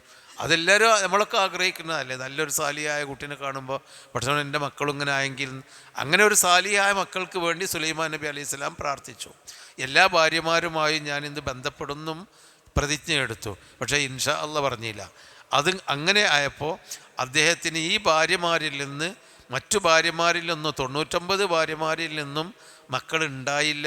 ഒരു ഭാര്യയിൽ നിന്ന് ഒരു മക്കളുണ്ടായി. ആ കുട്ടി ഒരു മകനുണ്ടായി. ആ മകനാണെങ്കിലോ പൂർണ്ണത എത്താത്ത രൂപത്തിൽ പ്രസവിച്ചു. അത് അള്ളാഹുവിൻ്റെ ഒരു പരീക്ഷണമായിരുന്നു. ഇൻഷാ അല്ലാഹ് പറയാട്ടോ. അപ്പോൾ അത് ഹദീസിലുണ്ട് സുലൈമാൻ നബി അലൈഹി സ്വലാമിനെ പറ്റിയുള്ള സംഭവത്തിൽ. അപ്പോൾ ആ സംഭവത്തിന് ഈ ആയത്തുമായി ബന്ധപ്പെടുത്തിയിട്ട് ജസദൻ എന്ന് പറഞ്ഞാൽ ഒരു തടി എന്ന് പറഞ്ഞാൽ ഒരു പൂർണ്ണത എത്താത്ത കുഞ്ഞിനെ അദ്ദേഹത്തിൻ്റെ സിംഹാസനത്തിൽ ഞാൻ ഇട്ടുകൊടുത്തു എന്ന് പറഞ്ഞാൽ അദ്ദേഹത്തിൻ്റെ ആ കുട്ടിയാവുമല്ലോ. പിന്നെ സുലൈമാൻ നബി മരിച്ചാൽ അധികാരത്തിൻ്റെ ആൾ, അത് അങ്ങനെ കൊടുത്തു, അതാണ് ജസദ് എന്ന് ഒരു വ്യാഖ്യാനവുമുണ്ട്. രണ്ടിനും പ്രമാണങ്ങളില്ല, തെളിവുകളില്ല. രണ്ട് വ്യാഖ്യാനം ഇവർ ഉദ്ധരിച്ചിട്ടുണ്ട്. പിന്നെ വേറെയും ഒരുപാട് വ്യാഖ്യാനങ്ങളുണ്ട്. സുലൈമാൻ നബി അലൈഹി സ്വലാമിൻ്റെ കയ്യിൽ ഒരു മോതിരം ഉണ്ടായിരുന്നു. ആ മോതിരത്തിൻ്റെ ശക്തി കൊണ്ടാണ് അദ്ദേഹം ഭരണം നടത്തിയിരുന്നത്. അതൊക്കെ കഥകളാട്ടോ. ആ മോതിരത്തിൻ്റെ ശക്തി കൊണ്ടാണ് ഭരണം നടത്തിയിരുന്നത്. ആ മോതിരം ഒരിക്കൽ നഷ്ടപ്പെട്ടു പോയി. അപ്പോൾ അദ്ദേഹത്തിന് അതൊരു ജിന്നിന് കിട്ടി.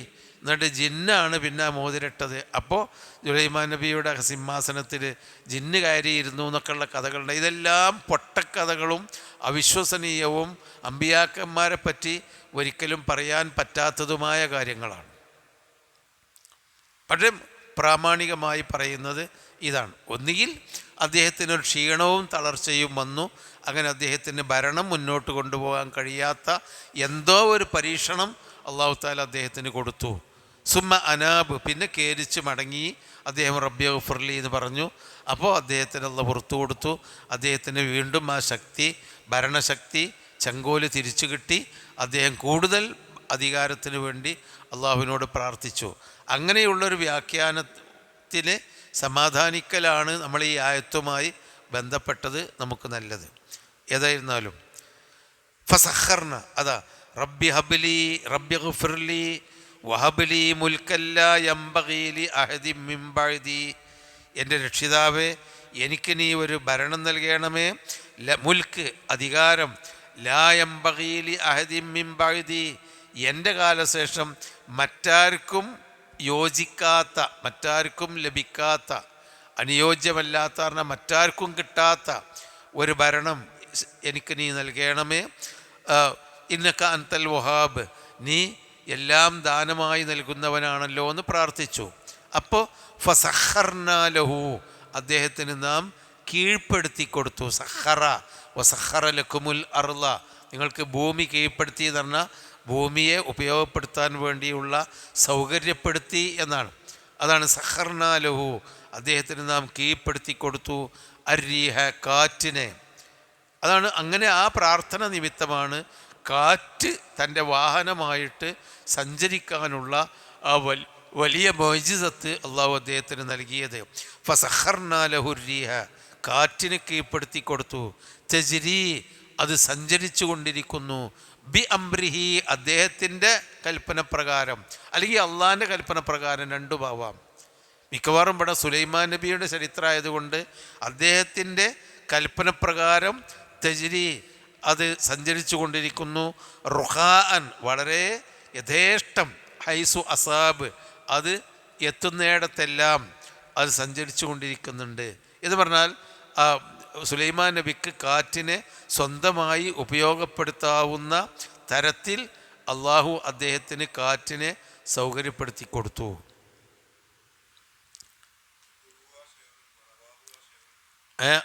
ഉദുവഹ ഷെയറുൻ അർവാഹുഹ ഷെയർ മറ്റു സൂറത്തുകളിലൊക്കെ പറയുന്നുണ്ട്. ആവട്ടെ. ഇനി വശയാത്തീന, കാറ്റിനെ കീഴ്പ്പെടുത്തി. ഒന്ന് ആ പ്രാർത്ഥനയ്ക്ക് ശേഷം ഉണ്ടായതാണ്. ഇനി വശയാത്തീന, പിശാചുക്കളെയും എന്ന് പറഞ്ഞാൽ ജിന്നുകളെയാണ്, ജിന്ന് വർഗങ്ങളെയും അദ്ദേഹത്തിന് കീഴ്പ്പെടുത്തി. ജിന്ന് വർഗം എന്ന് പറഞ്ഞാൽ പിശാചിൽ നിന്നുണ്ടായതാണല്ലോ.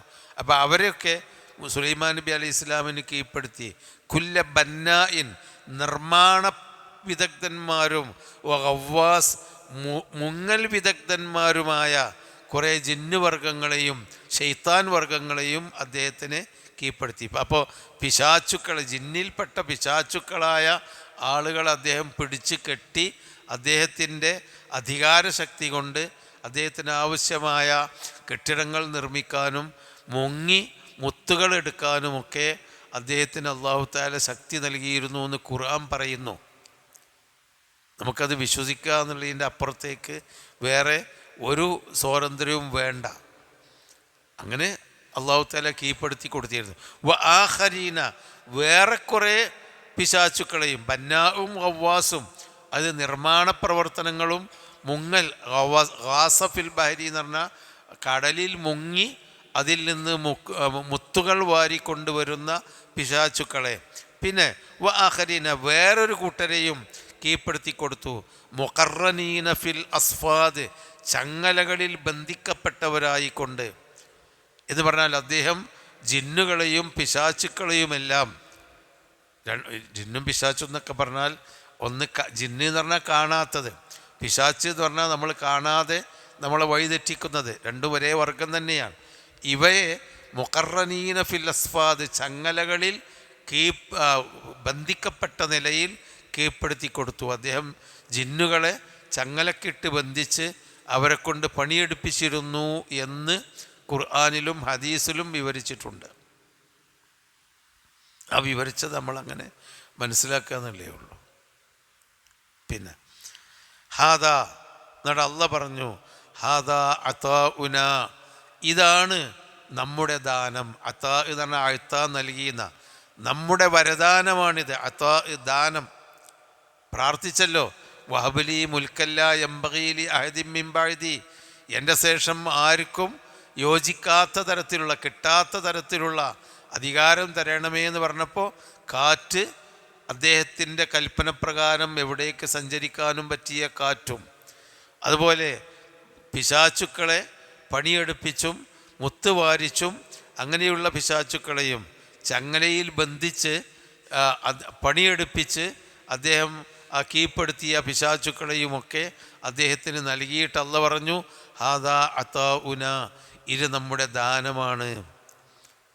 ഫംനുൻ ഔ അംസിക്ക്, ഫംനുൻ നീ അത് ആർക്ക് വേണമെങ്കിലും അതിൻ്റെ അനുഗ്രഹങ്ങൾ നീ കൊടുക്ക്, ഔ അംസിക്ക് അല്ലെങ്കിൽ നീ ആവശ്യമുള്ളവർ, ഫംനു എന്ന് പറഞ്ഞാൽ അതിനെ കൊണ്ട് പണിയെടുപ്പിച്ചോ എന്നർത്ഥം, അവരെ കൊണ്ട് നീ ആ മിന്നത്ത് എടുപ്പിക്ക്, ഔ അംസിക്ക് അല്ലെങ്കിൽ ഈ എടുക്കണ്ട, നീ അവിടെ പിടിച്ചു വെച്ചോ. ഏതായിരുന്നാലും ബിഗൈരി ഹിസാബ്, അതിന് നമ്മൾ കണക്ക് ചോദിക്കുന്നില്ല. കണക്ക് ചോദിക്കാതെ നിനക്ക് ഇഷ്ടപ്രകാരം ആ നിയമത്ത് അദ്ദേഹത്തിന് ഉപയോഗിക്കുകയും ചെയ്യുക, ആർക്കെങ്കിലും അതിൻ്റെ ഉപകാരം എടുത്തുകയും ചെയ്യുക, അല്ലെങ്കിൽ അവരെ പിടിച്ചു വെക്കുകയും ചെയ്യാം. അതൊക്കെ നിൻ്റെ ഇഷ്ടമാണ് എന്ന് പറഞ്ഞ് രണ്ട് മുഅ്ജിസത്തുകൾ അള്ളാഹു അദ്ദേഹത്തിന് നൽകി. ഒന്ന് കാറ്റ്, മറ്റൊന്ന് ജിന്നുവർഗങ്ങളിൽപ്പെട്ട ജിന്നുകളെ പിശാചുക്കളെയൊക്കെ കീഴ്പ്പെടുത്തി കൊടുത്തു. അദ്ദേഹത്തിന് നൽകിയ രണ്ട് മുഅ്ജിസത്തായിരുന്നു ഇത്.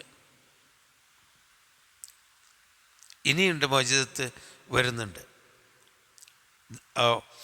ഫംനുൻ ഔ അംസി വഇന്ന ലഹു ഇൻദനാ ലസുൽഫാ വഹുസ്ന മആബ്, വഇന്ന ലഹു ഇൻദന, തീർച്ചയായും അദ്ദേഹത്തിനുണ്ട്, ഇന്ധന നമ്മുടെ അടുക്കൽ, ലസുൽഫ വല്ലാത്തൊരടുപ്പം. അദ്ദേഹത്തിന് അള്ളാഹു കൊടുത്ത അനുഗ്രഹത്തിനെ പോലെ അദ്ദേഹം അള്ളാഹുവിന് നന്ദി ചെയ്തപ്പോൾ സുൽഫ അടുപ്പമുണ്ട്. അതായത് സുലൈമാൻ നബി അലൈഹി സ്വലാം അള്ളാഹുവിൻ്റെ അടുത്ത ഒരു അടിമയായിരുന്നു.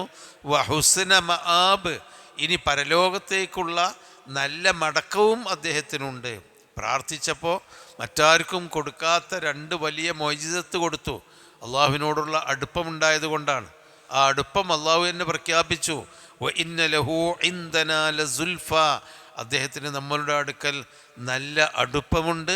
വഹുസ്ന മആബ്, നല്ല മടക്കവുമുണ്ട് പരലോകത്തേക്ക്. അപ്പോൾ ഇഹലോകത്തും പരലോകത്തും മറ്റാർക്കും ലഭിക്കാത്ത തരത്തിലുള്ള വലിയ അനുഗ്രഹങ്ങൾ അള്ളാഹു അദ്ദേഹത്തിന് നൽകി.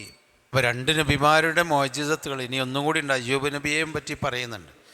ഈ മോചിതത്തുകൾ, ഈ ഒരു 4-5 ആയത്തുകൾ ഇപ്പോൾ രണ്ട് തരത്തിലുള്ള ഖുർആൻ വ്യാഖ്യാതാക്കളെ കാണാം. ഒന്ന്,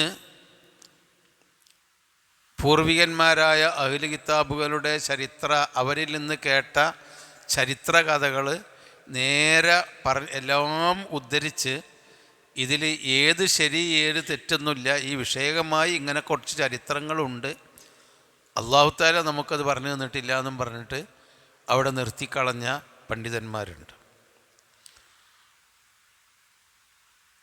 സലഫുകളായിട്ട് ഹദീസിൻ്റെയും നബിയിൽ നിന്ന് വന്ന അല്ലെങ്കിൽ സഹാബികളിൽ നിന്ന് വന്ന ഉദ്ധരണികളോ ഹദീസുകളോ ഇല്ലെങ്കിൽ നമ്മളത് ഉദ്ധരിക്കേണ്ടതില്ല, അള്ളാഹു പറഞ്ഞെടുത്ത് അവിടെ നിൽക്കട്ടെ എന്ന് പറഞ്ഞ് സലഫി പണ്ഡിതന്മാരുണ്ട്. ഇപ്പോൾ മുഹമ്മദ് സാലിഹുൽ ഹുസൈമീൻ റഹിമഹുല്ലാഹു തആല, അതുപോലെ നാസിറു സായിദി, ഈ എൻ്റെ കയ്യിലുള്ള ഇതിൻ്റെ ഉടമ, ഇവരൊക്കെ സലഫ് ലൈനുകളിലുള്ള പണ്ഡിതന്മാർ. സലഫ് പറഞ്ഞാൽ സഹാബികളിൽ നിന്നൊരു വ്യാഖ്യാനം കിട്ടിയോ എന്നാൽ സ്വീകരിക്കും, അല്ലെങ്കിൽ നമ്മളവിടെ രണ്ടും പറയില്ല, സ്വീകരിക്കുമെന്നും പറയില്ല, തള്ളിക്കളയുമില്ല, അല്ലാഹു അഅലം എന്ന് പറയും. ആ വ്യാഖ്യാനം കിട്ടിയെങ്കിൽ കൃത്യമായി പറയും. അങ്ങനെയുള്ള സലഫി ചിന്തയുള്ള ആ ആളുകളും ഇത് പറഞ്ഞത്, ഇതിൽ സഹിയായ ഹദീസുകളൊന്നും വന്നിട്ടില്ല, എൻ്റെ വ്യാഖ്യാനം ഉണ്ട്.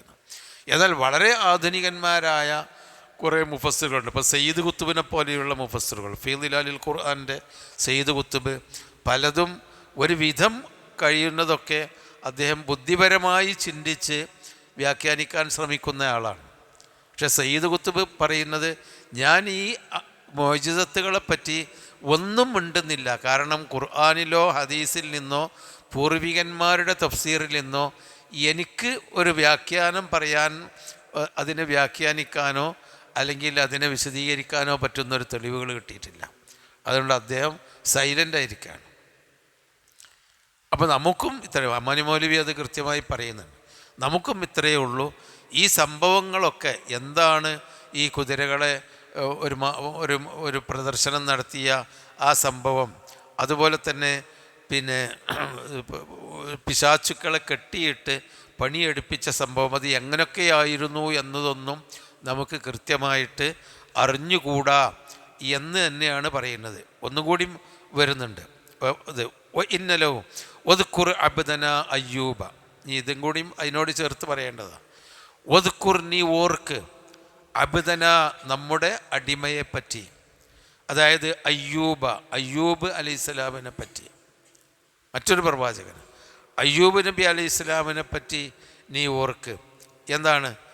ഇതിനാദാ റബ്ബഹു, അദ്ദേഹം തൻ്റെ റബ്ബിനെ വിളിച്ച് പ്രാർത്ഥിച്ചപ്പോൾ, ഇതിനാദാ റബ്ബഹു, റബ്ബിനെ വിളിച്ച് പ്രാർത്ഥിച്ചു. എന്ത്? അന്നീ, തീർച്ചയായും ഞാൻ, മസ്സനിയല്ലുറു, എന്നെ പ്രയാസം ബാധിച്ചിരിക്കുന്നു. ആ മസ്സനിയ ഷെയ്ത്താൻ, എന്നെ ഷെയ്ത്താൻ ബാധിച്ചിരിക്കുന്നു. അത് വേറെ സ്ഥലത്ത് മസ്സനിയല്ലുറു എന്നുണ്ട്, മറ്റൊരായത്തിൽ എന്നെ ബുദ്ധിമുട്ട് ബാധിച്ചു. അപ്പോൾ അത് രണ്ടിനും പറയും. ഷെയ്ത്താൻ ബാധിച്ചു എന്ന് പറഞ്ഞാൽ എനിക്ക് ഇഷ്ടമില്ലാത്ത ഒരു പ്രയാസമുണ്ടായി എന്നുള്ള അർത്ഥത്തിൽ. പിശാച്ചാണല്ലോ മനുഷ്യന് ബുദ്ധിമുട്ടുണ്ടാക്കൽ. അപ്പോൾ എന്നെ പിശാച്ച് ബാധിച്ചു, ബിനുസ്ബിൻ, ഒരുപാട് ദുരന്തങ്ങൾ കൊണ്ട്, വഅദാബിൻ, ശിക്ഷ കൊണ്ട്. അപ്പോൾ അദ്ദേഹത്തിന് എന്തൊക്കെ നുസ്ബ് എന്ന് പറഞ്ഞാൽ വളരെ പ്രയാസങ്ങളും ദുരിതങ്ങളും, അതും ചരിത്രത്തിൽ പറയുന്നുണ്ട്. ആ ചരിത്രം എന്താണെന്ന് പറഞ്ഞാൽ, അദ്ദേഹത്തിന് 18 കൊല്ലത്തോളം ശരീരത്തിൽ അദ്ദേഹത്തിന് വലിയ മുറിവുകളും രോഗങ്ങളും വന്നു എന്നാണ്. 18 കൊല്ലം അദ്ദേഹം വളരെ സമ്പന്നനും, വളരെ മക്കളും കുട്ടികളും ഒരുപാട് സ്വത്തും, അതോടൊപ്പം അതിലൊക്കെ പ്രബോധന പ്രവർത്തനങ്ങളും അങ്ങനെ ദീനിൻ്റെ പ്രചരണങ്ങളും തഖ്വയും ഉത്ബോധനങ്ങളും ഇബാദത്തും ഒക്കെയുള്ള നിറഞ്ഞു നിൽക്കുന്ന സമയത്ത് അദ്ദേഹത്തിന് മഹാരോഗം വന്നു. അങ്ങനെ അദ്ദേഹം അവശനായി എല്ലാവരും അദ്ദേഹത്തെ കൈയൊഴിഞ്ഞു. അവസാനം തൻ്റെ ഭാര്യ മാത്രമാണ് അദ്ദേഹത്തിനെ ശുശ്രൂഷിക്കാനുണ്ടായിരുന്നത്. ഭാര്യയുടെ കയ്യിലുള്ള എല്ലാ സമ്പത്തും, ഭർത്താവിൻ്റെ സമ്പത്തും കഴിഞ്ഞു, വീട്ടിലുള്ള സമ്പത്തൊക്കെ കഴിഞ്ഞിട്ടും ചികിത്സിച്ചിട്ട് മാറിയില്ല. അങ്ങനെ ദരിദ്രമായി. ഇബ്നു കസീർ റഹിമഹുള്ള ഒരു കഥ അദ്ദേഹത്തിൻ്റെ ചരിത്രത്തിൽ പറയുന്നുണ്ട്. പിന്നെ അവസാനം ഭാര്യ വീട്ടുജോലിക്ക് പോയി തുടങ്ങി ഗ്രാമത്തിൽ. ആ വീട്ടുജോലിക്ക് പോയിട്ട് അവിടുന്ന് കിട്ടുന്ന വല്ലതും കൊണ്ടുവന്നിട്ട് അദ്ദേഹത്തിന് ഭക്ഷണം കൊടുത്ത് അങ്ങനെ പോറ്റി വളർത്തി. എല്ലാവരും ഇട്ടെറിഞ്ഞു പോയപ്പോൾ അവസാനം വീട്ടുജോലിയിൽ നിന്നും ഭാര്യയെ എല്ലാവരും ഉപേക്ഷിച്ചു, ആട്ടിപ്പുറത്താക്കി. കാരണം ഇതാ രോഗിയായ അയ്യൂബിൻ്റെ ഭാര്യയാണ്, ആ രോഗം നമുക്കും പകരുമെന്ന് പറഞ്ഞ് വീട്ടിൽ നിന്ന് ആട്ടിപ്പുറത്താക്കി. അപ്പോൾ ആ ഭാര്യ അവസാനത്തെ കള്ളിക്ക് തൻ്റെ മുടിയുടെ പകുതി ഭാഗം, നല്ല യുവതിയായിരുന്നു, മുടിയുടെ പകുതി ഭാഗം നീണ്ട മുടി അവരെടുത്ത് മാർക്കറ്റിൽ കൊണ്ടുപോയി വിറ്റു. ആ കാലഘട്ടത്തിൽ ഈ മനുഷ്യന്മാരുടെ സ്ത്രീകളുടെ സൗന്ദര്യമുള്ള മുടി വിറ്റാൽ കാശ് കിട്ടുമായിരുന്നു. അപ്പോൾ ആ മുടി വിറ്റു, പകുതി ഭാഗം വിറ്റു.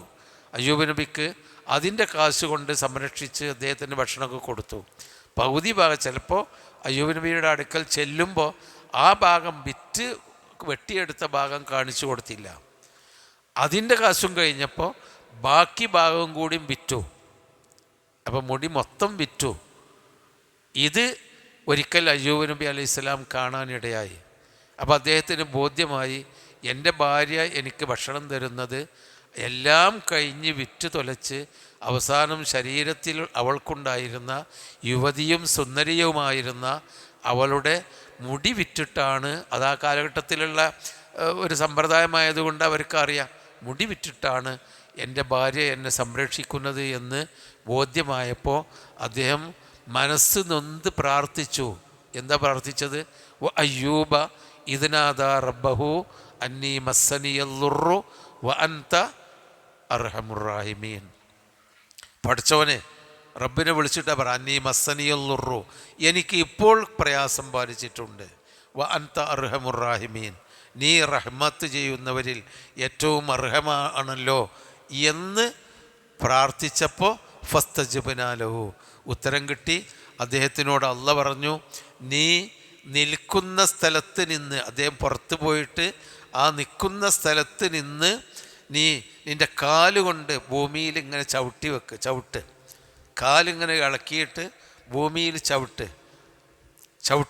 ചവിട്ടിയപ്പോൾ അള്ളാഹിൻ്റെ കൽപ്പന വഴി വന്നു. ആ ഭൂമിയിൽ ഇങ്ങനെ കാലുകൊണ്ട് ഉറക്കെ ചവിട്ടിയപ്പോൾ കാലടിയിൽ നിന്ന് മണ്ണ് പോയി. കാലടിയിലെ മണ്ണിങ്ങനെ ഇളകിയപ്പോൾ ആ മണ്ണിൽ നിന്ന് വെള്ളം, ശുദ്ധമായ വെള്ളം പൊങ്ങി വന്നു, ഒരു മൊയ്ജത്ത് എന്ന നിലക്ക്. ആ വെള്ളത്തിൽ നിന്ന് കുളിക്കാൻ പറഞ്ഞു അള്ളാഹുവിൻ്റെ വഹി. അങ്ങനെ കുളിച്ച് അദ്ദേഹത്തിൻ്റെ ശരീരമൊക്കെ പഴയ രൂപത്തിലായി മാറി. എന്നിട്ട് പിന്നെ അദ്ദേഹം പ്രബോധനം ആരംഭിച്ചു. അള്ളാഹു നിഅമത്ത് നൽകി.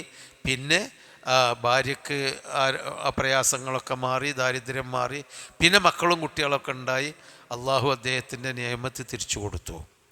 ഇതാണ് സംഭവം. ഇതും ഹദീസുകളിലുള്ളതല്ല, അഹ്ലു കിതാബികളിൽ നിന്ന് അബ്ദുല്ലാഹി ഇബ്നു അബ്ബാസ് റളിയല്ലാഹു പോലെയുള്ളവർക്ക് കിട്ടിയ ചരിത്രമാണ് ചരിത്രകാരന്മാർ പറഞ്ഞത്. അതാണ് നീ നമ്മൾ നിർത്തുക.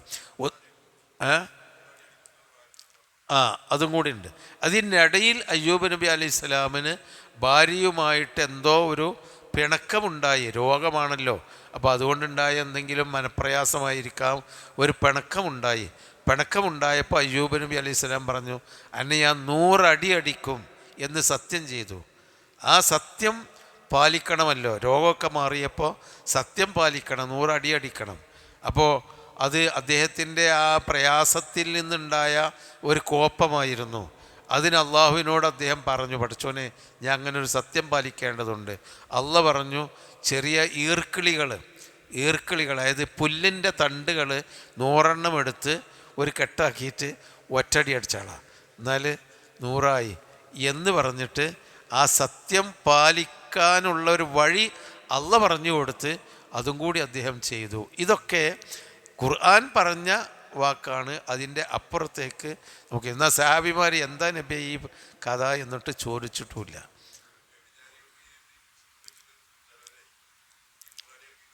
അത് പറ്റില്ല. അതെന്ന് നബിയുടെ ചര്യ ഉണ്ടല്ലോ, ഒറ്റ വാക്ക് തോണി തീർക്കുക. ഒതുക്കുർ അബ്ദന അയ്യൂബ, നമ്മുടെ അടിമ അയ്യൂബിനെ നീ ഓർക്ക്.